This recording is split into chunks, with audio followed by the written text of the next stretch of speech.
Imagine it is a typical rainy Sunday in the United Kingdom. You have just moved into your house. It might be a beautiful, modern new build or a standard property built in the last 40 years. Like every single family in this country, you realise very quickly that you do not have enough storage space. You look up at that little square hatch in your ceiling and you think, I have an entire empty attic up there. I'll just use the loft. So, you do what millions of hard-working British homeowners have done before you. You drive down to B&Q or Wickes. You buy a stack of cheap, interlocking chipboard loft panels and a box of wood screws. You drag them up the ladder, and you lay those boards directly across the wooden horizontal beams running across your loft floor. You screw them down tightly. You haul up your heavy suitcases, your boxes of old books, and your Christmas decorations. You shut the hatch, dust off your hands, and feel incredibly proud of yourself. You just completed a classic British DIY weekend. Fast forward 5 or 10 years. You decide to sell your house. You accept a fantastic offer from a young couple. They send around an independent RICS property surveyor to inspect the house for their mortgage lender. The surveyor puts his ladder up, pops his head into your loft and shines his torch around. 10 minutes later, he comes down and his face is completely grim. He packs up his clipboard and leaves. A few days later, your estate agent calls you with devastating news. The buyer's mortgage application has been completely rejected by the bank. Why? Because the surveyor's report explicitly states that by boarding your loft directly onto the ceiling joists, you have severely compromised the structural integrity of the entire roof. The surveyor has classified your property as a massive structural risk. The bank refuses to lend against it. Your buyer pulls out. Your house is suddenly classified as unmortgageable. That £100 weekend DIY project has just wiped out hundreds of thousands of pounds of property value, and you are trapped in a house you cannot sell. Welcome to the terrifying, unspoken reality of the UK Loft Boarding Trap. Right now, across the United Kingdom, millions of homeowners are sleeping underneath a structural time bomb. Without realising it, by simply trying to create a bit of extra storage space, you are crushing your insulation, inviting toxic black mould into your roof space, legally voiding your 10-year NHBC structural warranty, and bending the very timbers that stop your roof from collapsing. Before I explain the exact, terrifying physics of why modern British roofs are so fragile, exactly what happens when you squash your loft insulation, and the £15,000 structural repair bill you might be facing if you try to sell your home tomorrow, I need to ask you a massive personal favour. This YouTube channel is completely brand new. We are starting from absolute ground zero. We do not have the backing of massive corporate sponsors, big estate agencies, or the mainstream property media. We are completely independent, and we are trying to expose the massive financial traps that ordinary homeowners are walking into every single day. Please, take exactly 2 seconds right now to hit that like button and subscribe to the channel. It literally costs you absolutely nothing. It is just 2 seconds of your time. But by hitting that subscribe button, you are directly helping this brand new channel grow.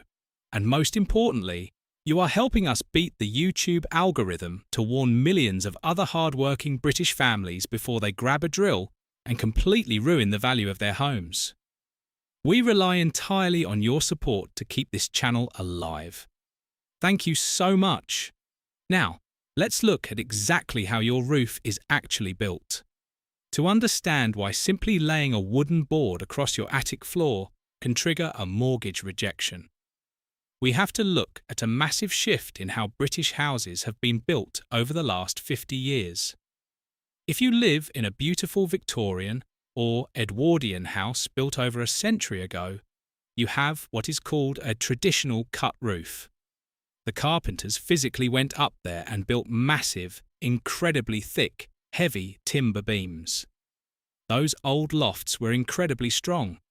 You could probably park a small car up there and the ceiling wouldn't move an inch. But if your house was built from the 1970s onwards, and especially if it is a modern new build property from companies like Persimmon, Barratt or Taylor Wimpey, you do not have a traditional roof. You have what is known as a trussed rafter roof, or W trusses. If you poke your head into a modern loft, you will see thin pieces of timber forming a series of W shapes holding up the roof tiles. These trusses are a marvel of modern engineering. They are factory-made, incredibly lightweight, and very cheap for developers to install. But here is the absolute critical, devastating flaw that nobody warns you about when you buy the house. These modern trusses are designed using complex computer algorithms to do exactly one thing: hold the roof up. They are designed to withstand the downward pressure of heavy concrete roof tiles and the lateral pressure of high winds or snow. They are absolutely not designed to hold weight pulling down on the bottom chord. That horizontal piece of timber that runs across the floor of your loft, the exact piece of wood that forms the ceiling of your bedroom below, is legally known as the bottom chord. In a modern truss, that piece of wood is in tension. It is acting like a tightrope, holding the walls of your house together so the roof doesn't push them outwards. It is incredibly thin. It is usually only 35 millimeters wide. It is barely strong enough to hold up the weight of the plasterboard ceiling and a thin layer of fibreglass insulation. And what do? You go up there, you lay heavy chipboard panels directly across these fragile, highly tensioned bottom chords. Then you screw the boards down, locking the flexible timber rigidly into place. And then you load it up with 50, 100 or 200 kilograms of heavy boxes, old televisions and furniture. You are applying massive, localized point loading to a delicate piece of engineering that was never designed to take a downward load. Slowly, over months and years, the timber begins to deflect. It begins to bow. If you go into your master bedroom right now, look up at the ceiling directly under where your loft boards are. If you see tiny hairline cracks appearing in the plasterboard along the ceiling line, or if the ceiling looks slightly dipped, you are witnessing the structural failure of your roof trusses in real time. When the RICS surveyor enters your loft and sees boxes resting directly on boarded trusses, they do not just see a bit of storage. They see unauthorized structural loading. They see a roof that has been stressed beyond its mathematical design limits. And because the surveyor holds the legal liability for the valuation, they will instantly throw up a massive red flag to the mortgage lender. But structural deflection is only half of the nightmare, because when you screw those boards directly onto the timber joists, you are accidentally committing an even worse crime against your property. You are destroying your home's ability to breathe, and you are actively inviting a toxic, silent killer into your roof space. We pulled back the curtain on modern UK roof construction, revealing how those incredibly thin, factory-made timber trusses are designed exclusively to hold the roof up, not to take the downward weight of your heavy storage boxes. We saw how simply screwing cheap wooden boards directly onto your ceiling joists can cause structural deflection, crack your ceilings, and force a RICS surveyor to completely reject your buyer's mortgage application. If you are watching this, and you currently have boards screwed directly to the floor of your loft, you might be thinking, well, my ceiling hasn't cracked yet. The timber seems fine. I haven't put that much weight up there, so I must have gotten away with it. But structural deflection is only half of the nightmare, because the moment you drilled those boards down, you completely destroyed the thermal dynamics of your house. You have actively triggered a slow, silent biological attack on the timber holding up your roof. Welcome to the terrifying physics of insulation compression and the condensation trap. Let's look at the strict UK building regulations. Under Part L of the building regs, a modern house is legally required to have a massive amount of loft insulation to meet energy efficiency standards and keep your heating bills down. Today, the government recommends a minimum depth of 270 mm and often up to 300 mm of that thick, itchy fibreglass mineral wool. Now, look at the wooden joists, the horizontal timbers, running across your loft floor. Those joists are typically only 75 to 100 mm tall. Do you see the massive mathematical problem here? You have 300 mm of fluffy insulation sitting between and over the top of timbers that are only 100 mm high. So, what happens when a homeowner goes to B&Q, buys a stack of solid chipboard panels and screws them directly onto those 100 mm joists? You are violently squashing and compressing 300 mm of insulation down into a tiny 100 mm gap. Most people think, it doesn't matter, it is still up there, it will still keep the house warm. This is a catastrophic misunderstanding of how insulation actually works. Fiberglass mineral wool does not keep your house warm because of the glass fibers. It keeps your house warm because of the millions of microscopic pockets of trapped air suspended between those fibers. The air is the insulator. When you squash it, you squeeze all the air out. By compressing your loft insulation by 50% or more, you completely destroy its thermal resistance. You are literally halving the energy efficiency of your ceiling. The heat from your expensive gas boiler simply punches straight through the squashed fiberglass, hits the cold loft space, and escapes out of the roof. You are burning £50 notes every single winter, wondering why your bedrooms are always freezing, completely unaware that your DIY project destroyed your thermal barrier. But higher energy bills are nothing compared to what happens next. Because you have removed the insulation's ability to stop heat, the warm, moist air from your showers, your boiling kettles, and your central heating naturally rises. It passes through the plasterboard ceiling and hits the underside of your tightly screwed loft boards. Now, the temperature inside a UK loft in the middle of January is absolutely freezing. When that warm, moist air rising from your bedroom hits the underside of a freezing cold, solid wooden board, physics takes over. It reaches the dew point. The moisture instantly turns into water. You have created a massive, unventilated condensation trap. Because you screwed the boards down tightly across the joists, you completely blocked the essential cross-ventilation, the airflow that a loft desperately needs to stay dry. The water has nowhere to evaporate. Week after week, month after month, the underside of your loft boards and the structural timber joists they are screwed to become soaking wet. And where there is warm, stagnant, wet timber in the dark, biology takes over. Toxic black mould begins to spread like wildfire across the wood. It starts as a few black spots. Then it aggressively colonizes the underside of the boards. Eventually, it leads to wet rot. The very timbers that are holding your roof together are being silently eaten away from the inside out by a biological fungus, completely hidden beneath your suitcases and Christmas decorations. When you eventually try to sell the house, the surveyor will lift one of those boards. They will see the black mould. They will see the wet, rotting timber. They will smell the damp. And they will immediately downgrade the entire roof, quoting a £10,000 to £15,000 repair bill to strip the roof, replace the rotting joists, and completely re-insulate the property. And if you think your developer is going to help you pay for that, you are in for the shock of your life.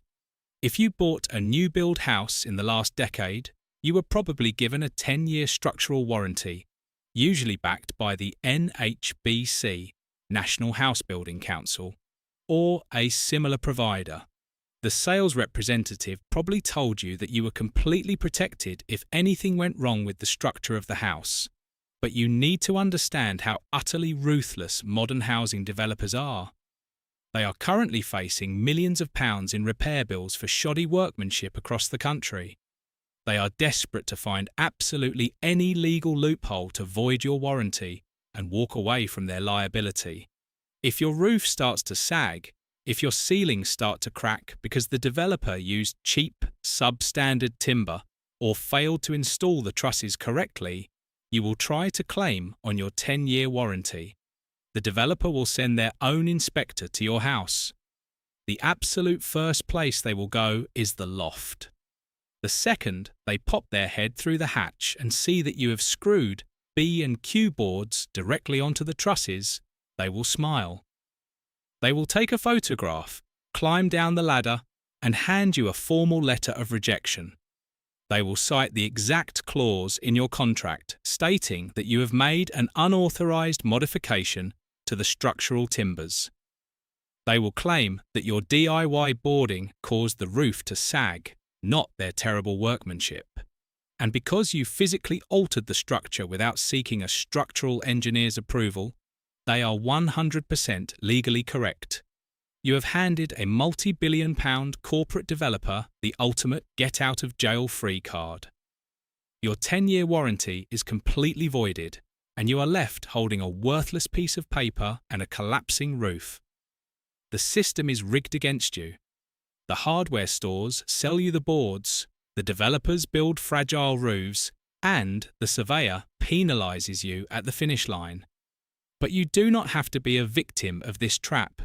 If you currently have boards screwed directly onto your joists, or if you are desperately in need of storage space, but you are terrified of voiding your warranty, there is an incredibly powerful, perfectly legal, and surveyor-approved way to fix this nightmare before you try to sell your home.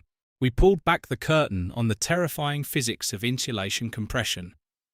We saw how squashing your 300mm fibreglass insulation destroys your home's energy efficiency, creates a toxic condensation trap that breeds black mould, and hands your multi-billion-pound property developer the ultimate legal excuse to instantly void your 10-year NHBC structural warranty. If you're watching this video and you currently have cheap chipboard panels screwed directly onto your joists, you probably feel like you are sitting on a financial time bomb.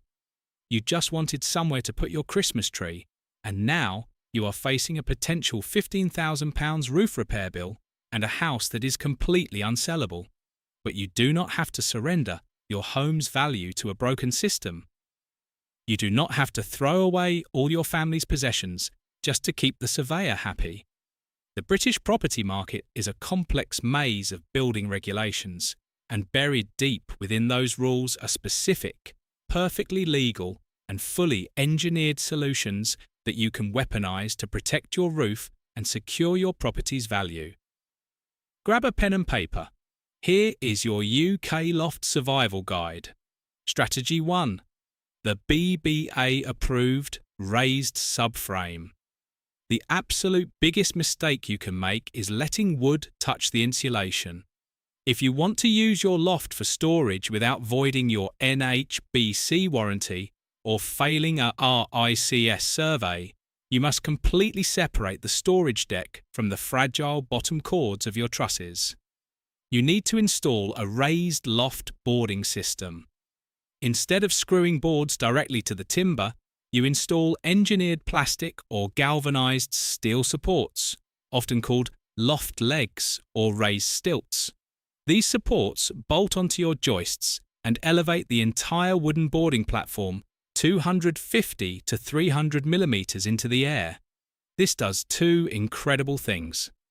First, it allows your thick 300 millimeter fiberglass insulation to sit completely uncompressed in its natural fluffy state, retaining 100% of its thermal efficiency. Your heating bills instantly plummet. Second, a properly engineered raised subframe, like the LoftZone store floor system, acts as a structural bridge. It distributes the heavy point load of your storage boxes evenly across multiple trusses, completely eliminating the localized downward pressure that causes your ceilings to crack. But there is a massive catch. You cannot just use any cheap plastic legs off the internet. You must explicitly ensure that the system you buy holds a BBA certificate, British Board of Agreement.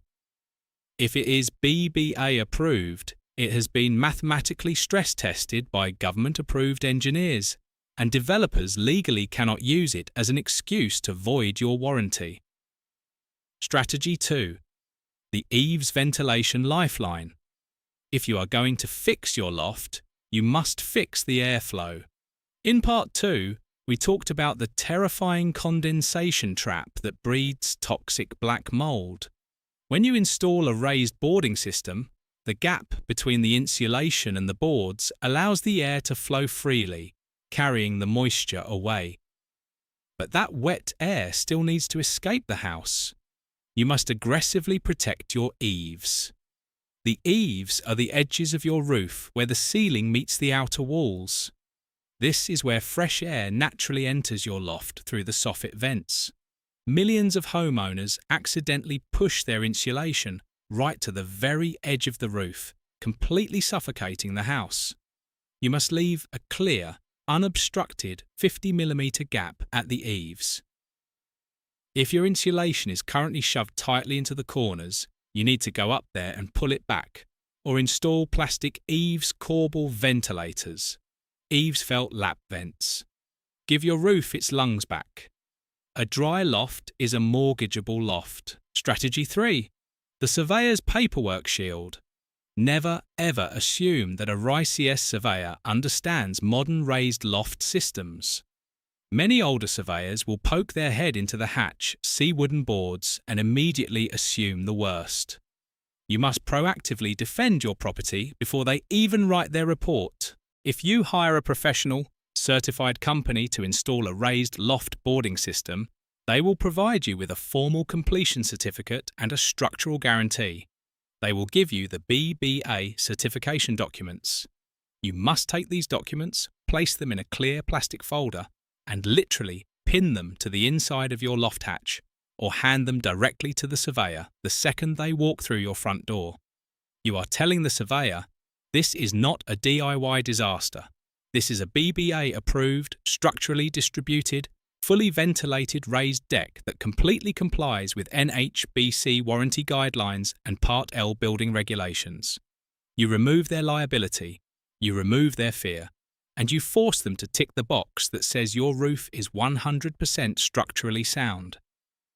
The UK Loft Boarding Trap is the ultimate proof that the property system is completely rigged against everyday families. The government demands thicker and thicker insulation to meet net zero targets, but the developers build incredibly fragile, lightweight roofs to maximise their corporate profits. They give you a house with absolutely zero storage space, and the second you try to fix the problem yourself, they use it to void your warranty and crash the value of your asset. Until the British public wakes up, demands stronger building regulations, and forces developers to provide usable, structurally sound lofts as standard, the burden falls entirely on you to defend your bricks and mortar. I want to hear directly from you. Have you screwed boards directly into your loft? Have you noticed tiny cracks appearing in your bedroom ceilings or black mould creeping across your roof timbers?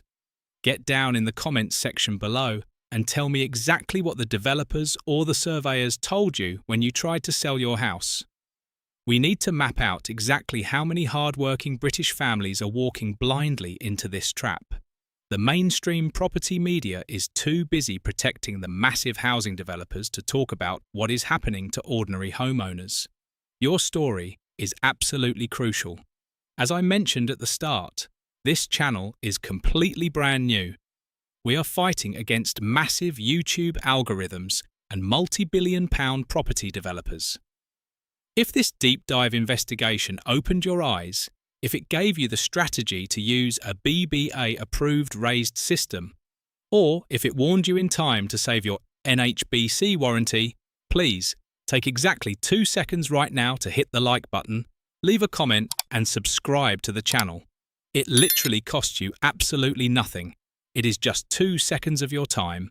but every single subscription tells the algorithm to push this video out to the masses. You are directly helping us grow, and most importantly, you are helping us warn millions of other British homeowners before they completely destroy the value of their family home.